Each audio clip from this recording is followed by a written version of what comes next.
마켓컬리에서 일하고 있는 윤영진이라고 합니다. 저번 달 한번 예고처럼 얘기했었는데, PHP와 MSA로 개발하는 것은 무엇인가에 대해서 한번 말씀을 드린다고 해서 준비를 좀 해왔습니다.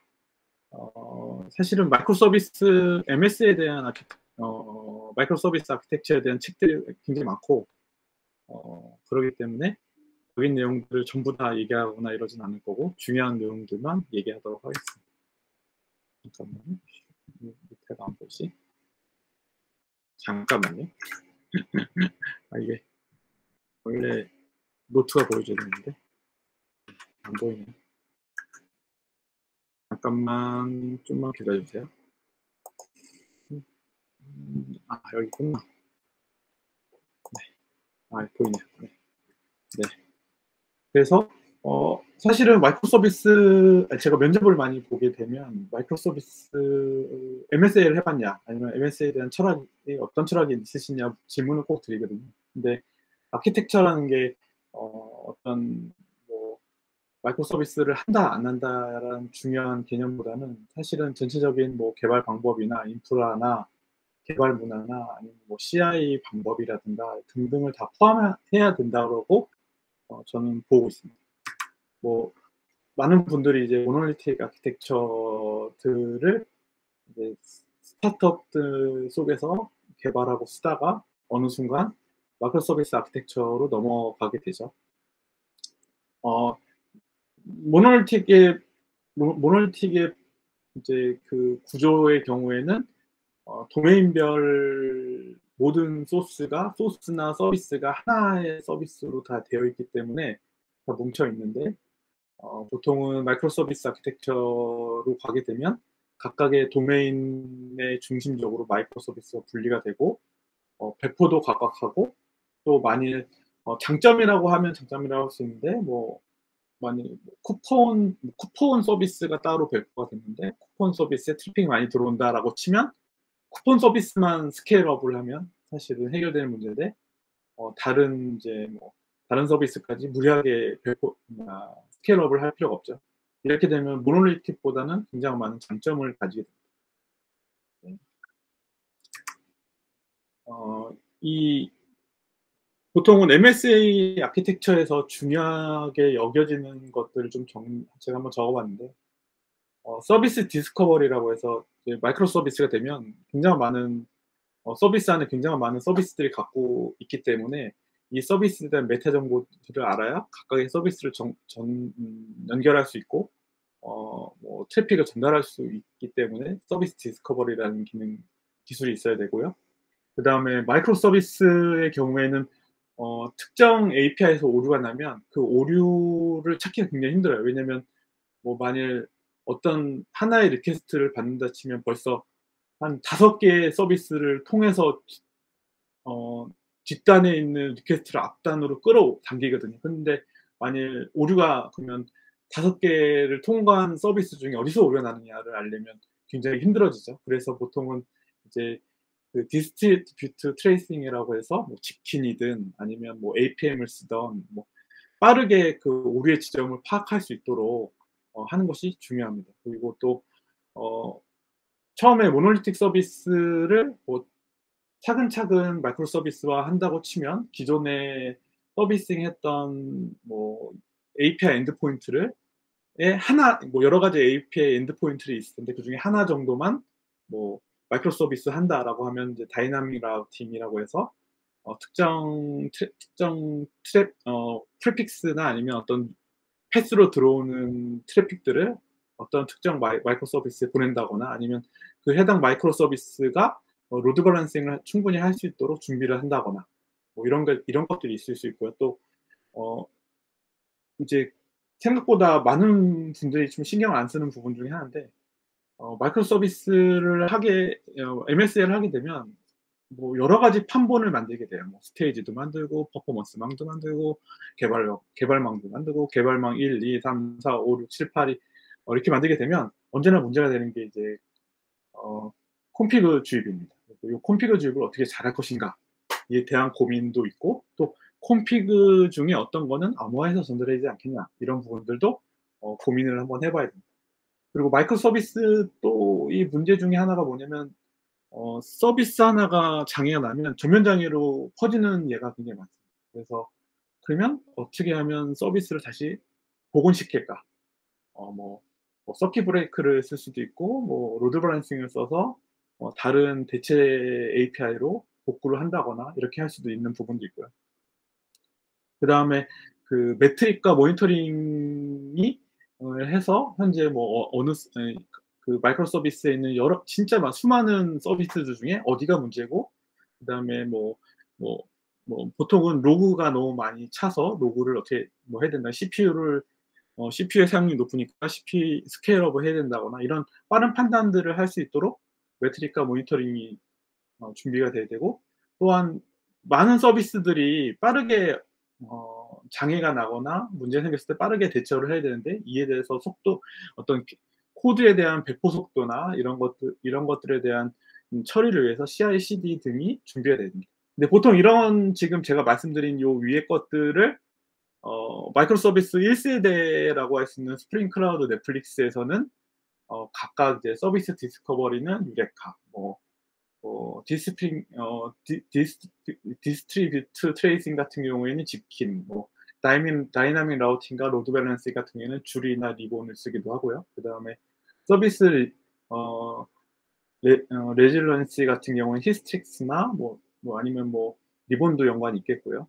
네, 이런 방법의 모델이 나오게 됩니다. 그래서 원래 스프링 클라우드에 있는 어떤 MS에 관련된 서비스 컴포넌트들이 넷플릭스라는 기업을 만나면서 어떤 마이크로 서비스의 중요한 위치들을 갖고 있는 기능들을 가지게 되죠. 그래서 저는 만일 마이크로 서비스를 직접 PHP라도 개발을 하든 다른 언어라도 개발을 하든 자바로 개발하든 간에 일단은 스프링 이런 그 마이크로 서비스 1세대에 대한 이해가 충분해야 된다라고 생각을 하고 있습니다.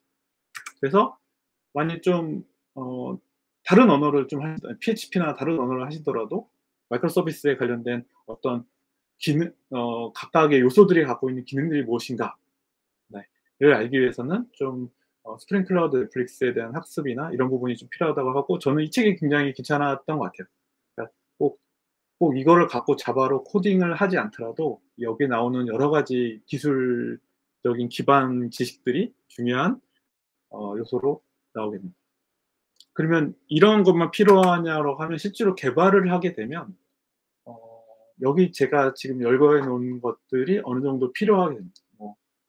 도메인과 도메인 간의 어떤 응집성을 갖다가 낮추기 위해서 이벤트로 서로 통신을 한다거나, 아니면 이제 API 간의 트랜잭션을 위해서 사가 패턴이라는 부분으로 트랜잭션에 대한 보장을 준비를 한다거나, 아니면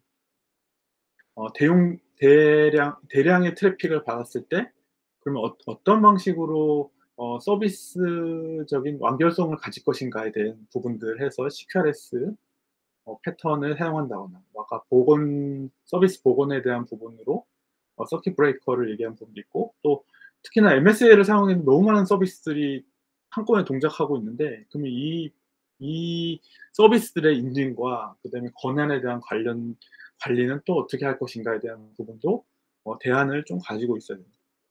또한 이제 그 수많은 마이크로 서비스들이 동시에 돌아가고 있기 때문에 로깅에 대한 부분도 같이 고려를 해야 되고, 그에 또 맞춰서 타임 시리즈 DB 인플럭스나 아니면 엘라스틱 서치나 ELK나 이런 부분들도 같이 고민을 하거나 해야 됩니다. 또 한 가지는 사실은 도메인별로 API가 굉장히 많이 나오기 때문에 이 API들을 꼭 맞춰서 백엔드가 프론트엔드를 준비해 주는 것이 아니라 프론트엔드에서 선제적으로 그런 도메인에 맞는 API들을 프론트엔드에 맞게 준비하고 분리하는 작업들에 대해서 BFF 적인 어떤 작업적인 어떤 방향성이다, 이런 게 있겠고요. 또 DDD라고 해서 이제 도메인 드리븐 디자인이라고 하죠. 그래서 도메인을 중심적으로 어떻게 이 업무를 할 것인가에 대한 고민성도 있어야 됩니다. 제가 수많은 것들을 지금 그냥 쭉쭉 얘기하고 있어서 제가 궁금한 점은 이따가 질문하도록 하겠습니다. 그래서 제가 사실은 한 3년간 퀄리에서 MSA적인 작업을 하면서 느낀 점을 말씀을 드리면, 마이크로 서비스를 한다는 건 초과상관을 잡는다고 재건축으로 빌딩을 올리려고 하다가 신도시를 짓는 느낌이라고 말씀을 드리도록 하겠습니다. 생각보다 쉽지 않다. 그리고 뭔가 마이크로 서비스를 하기 위해서 너무 많은 것들을 희생해야 된다라는 부분들을 느낀 점이 있습니다. 제가 사실은 느낀 것 중에 제 업무량 중에 제일 많은 게 뭐냐면, 실제로는 그 마이크로 서비스가 DB가 다 분리가 되어야 되거든요. 그 서비스의 신뢰성과 안정성을 위해서 분리가 돼야 되는데, 그 DB가 분리가 되면 문제가 뭐가 생기냐면 조인이 안 돼요. 데이터 DB 조인이.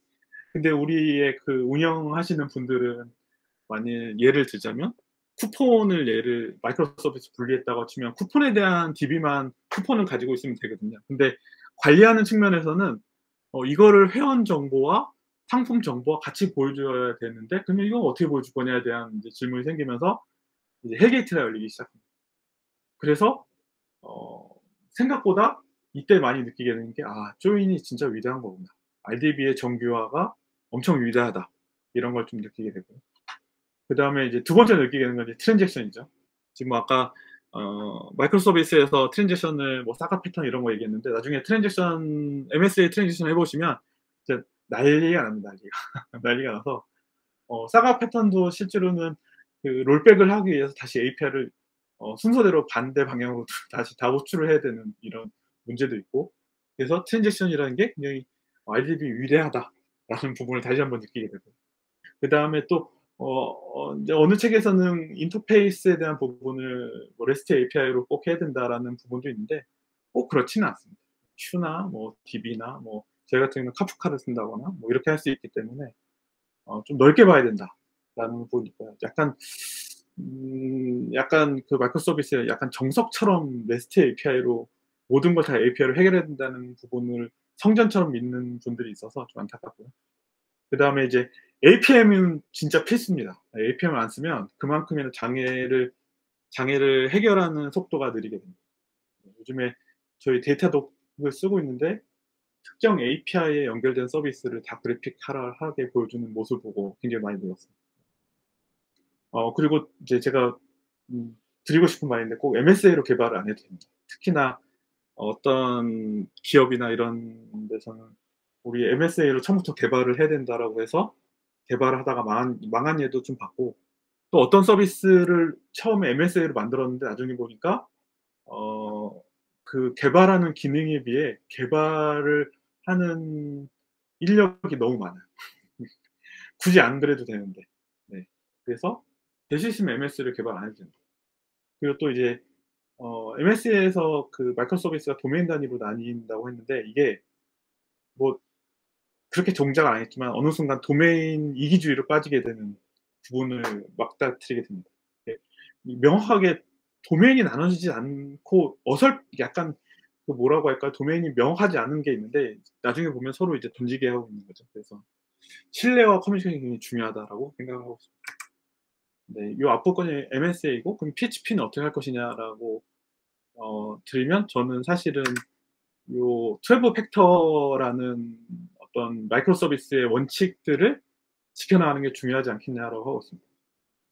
사실 자바에서 스프링 클라우드, 넷플릭스 갖고 MS를 하시는 분들도 이 부분을 많이 안 지켜요. 왜냐면 또 그전에 해왔던 것들에 대한 관성 때문인데, 저는 꼭 그 MSA를 하든 아니면 MS를 하지 않고 뭐 모놀리틱 서비스를 하든 간에 꼭 트래블 팩터에 관련된 내용들을 읽어보시고, 꼭 내 서비스에서는 이렇게 동작을 해야 돼, 아니 이렇게 만드는 게 나중에라도 좋을 것 같아 라는 부분들을 꼭 고민을 해주셨으면 좋겠어요.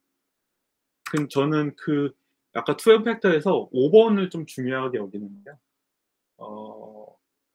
이제 많은 서비스들이 이렇게 동작하지 않고 있어요. 그러니까 말을 드리자면 코드를 이제 5번이 빌드, 릴리즈, 실행인데, 이렇게 세 개를 나눈 이유 중에 하나는 꼭 빌드와 릴리즈와 실행은 분리가 돼야 된다라고 얘기를 하고 있어요.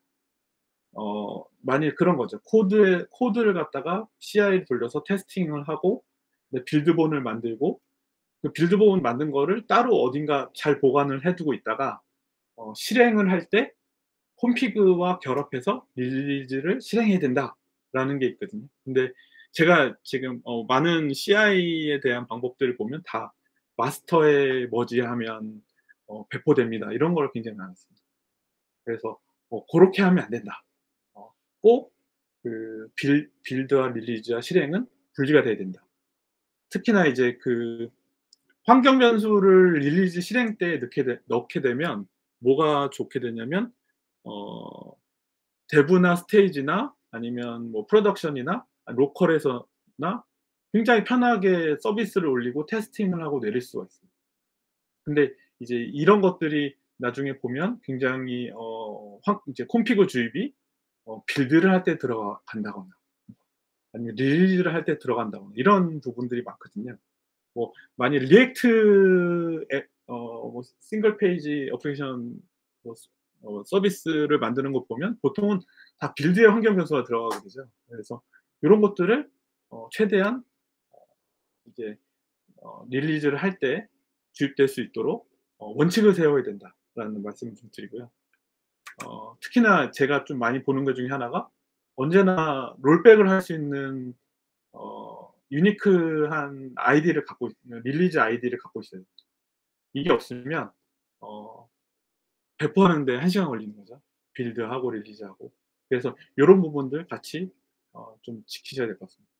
근데 이런 거를 제가 이 말씀드린 거를 좀 본다면 사실은 백엔드 개발자가 비즈니스 로직을 하는 백엔드 개발자일 뿐만 아니라 사실 서비스 전체 서비스를 바라보고 전체 서비스 운영할 수 있는 데브옵스가 되어야 된다고 생각을 하고 있습니다. 그러면 PHP는 마이크로 서비스를 어떻게 하는 게 좋냐라고 하면 사실은 뭐 그냥 마이크로 서비스 해가지고 서로 도메인으로 연결하면 되지요라고 하지만 아까 그 제가 자바 스프링 클라우드 넷플릭스에 있던 여러 가지 기능들 서비스 디스커버리라든가 다이나믹 라우팅이라든가 아니면 뭐 매트릭이라든가 이런 것들을 사실 자바 위에는 그 아까 유레카나 이런 걸 쓰지 유레카 뭐 줄이나 이런 걸 쓰지 않으면 자바 2의 마이크로 서비스 아키텍처를 할 수 있는 폭이 적거든요. 근데 아시겠지만 사람들은 다양한 언어를 쓰고 비자바 언어들도 마이크로 서비스 아키텍처를 사용하기 원합니다. 그래서 이제 나오게 된 게 도커랑 쿠버네티스랑 이스티오라는 게 나오게 되고 요것이 이제 서비스 메시라는 기술로 연결돼서 마이크로 서비스 아키텍처를 구성하게 됩니다. 보통은 이제 여기 마이크로 서비스 옆에 사이드카라는 게 붙어서 아까 말했던 서비스 디스커버리라든가 아니면 콘피그 주입이라든가 아니면 뭐 다이나믹 라우팅이라든가 이런 부분까지도 전체적으로 다 같이 지원을 하게 되고요. 그래서 솔직히 말하면 이제 어떤 게 분리가 되냐면 마이크로 서비스를 만든 사람은 마이크로 서비스를 열심히 만들면 되고 아니면 데브옵스를 하시거나 이런 분들은 요 서비스 메시 관리를 굉장히 잘 하시는 분으로 하면 될 것 같습니다. 네, 제가 발표한 내용 여기까지 끝입니다. 죄송하네요. 30분 컷이네요. 네. 네. 예, 질문 있으시죠? 지금 게더타운에 질문 하나 올라온 거 있고요. 정정님이 네. 질문 올려주시고, 네, 그거 답변 해주시면 될 것 같습니다. 네. 그럼에도 불구하고 대규모 서비스에 마이크로 서비스를 많이 쓰는 이유가 있다면 당연히 대규모 서비스니까 마이크로 서비스를 당연히 필수로 들어가야 될 것 같습니다.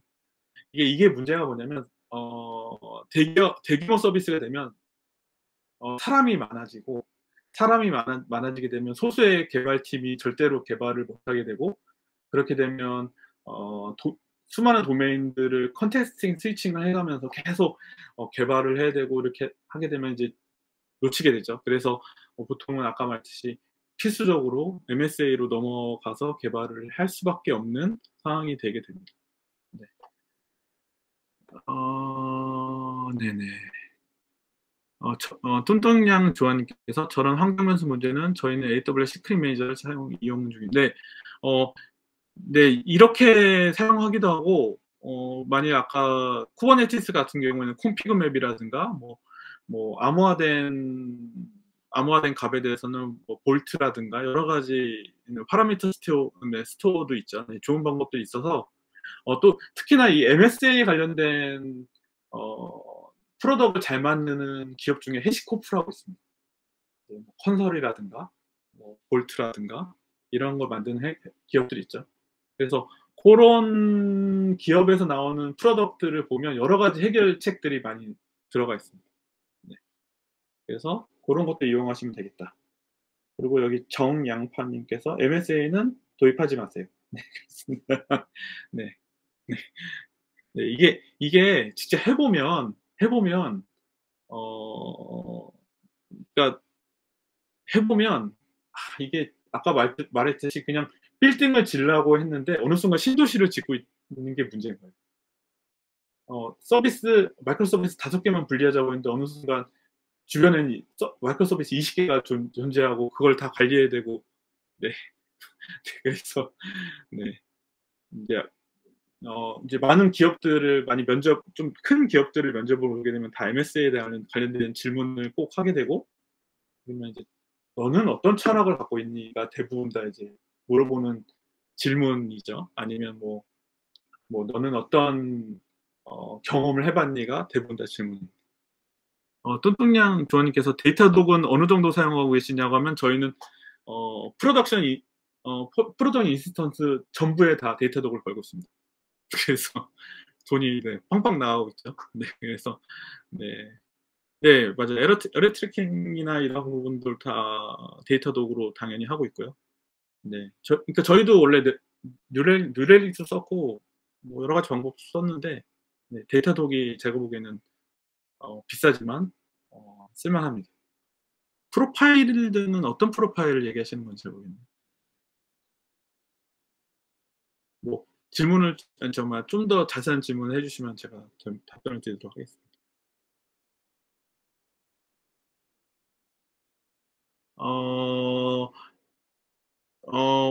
프로파일링, CPU 프로파일링이나 이런 걸 얘기하시는 건가요?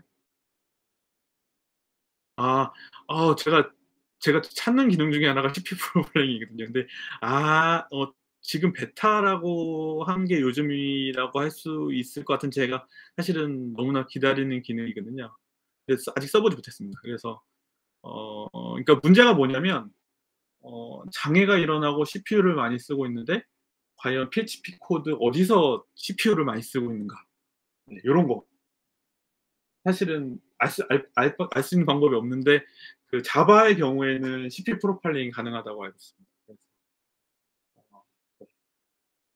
그래서 데이터독이 좀, 그러니까 그 데이터독 외에 다른 APN들도 프로파일링을 제공하는 데를 한 군데를 찾았는데 생각보다 설치가 너무 불편해가지고, 네.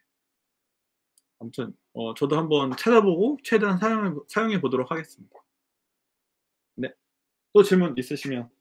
네, 정양파님이 저희는 이번에 데이터독 적용함, 서비스 선정해서 보기만 걸어요. 회사에서 버짓을 한정적으로 줬는데 데이터독 얘기로 지금 다 집중을 하고 있는데 데이터독, 네, 굉장히 비쌉니다. 네, 그래서 버짓을 쓸 수밖에 없고 샘플링해서 써도 될 것 같아요. 네. 네, 그 MSA 서비스 간 공통의 규칙을 정하는 경우가 있나요라고 했는데 보통은 안 정하고 하시는 데가 너무 많아서 제가 그래서 아까 12 팩터에 대한 그 부분을 말씀을 드린 겁니다. 그러니까 그럴 수 있잖아요. 뭐 당연히 자바로 다 개발이 가능한데 또 어떤 서비스는 파이썬으로도 돌아가야 돼. 그러면 파이썬으로 마이크로 서비스 했을 때 너는 뭘 지켜야 되고 뭘 지켜야 되고 뭘 지켜야 돼라는 얘기를 해야 된다는 거죠. 그걸 뭘로 할 것이냐에 됐을 때 저는 제일 좋은 레퍼런스가 12 팩터라고 생각하고 있습니다. 12 팩터를 보면 약간 내가 어떻게 서비스를 운영하고 개발해야 되는가에 대한 길잡이가 되는 것 같아요. 저도 잘 모르면 12 팩터를 다시 한번 읽어봅니다. 굉장히 영어를 한역 번역을 해서 이해가 잘 안 가는데 어느 순간 그거를 잘 알게 되면 그렇지, 서비스는 이렇게 해야지, 뭐 서비스를 죽일 때는 엘레강스하게 죽여야지, 뭐 이런 내용들을 뭐 얘기를 하거든요. 뭐 만일 그런 것도 있어요.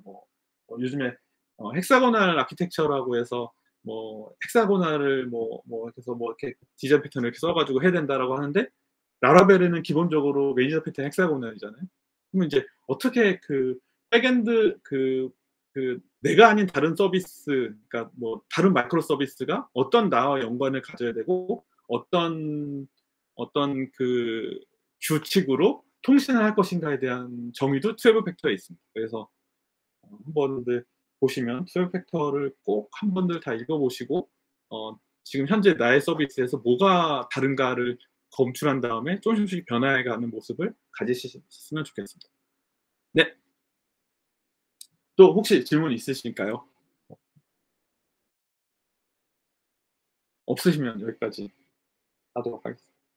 나머지는 그냥 뒤풀이해서 얘기하시죠. 예, 수고하셨습니다. 수고하셨습니다. 네.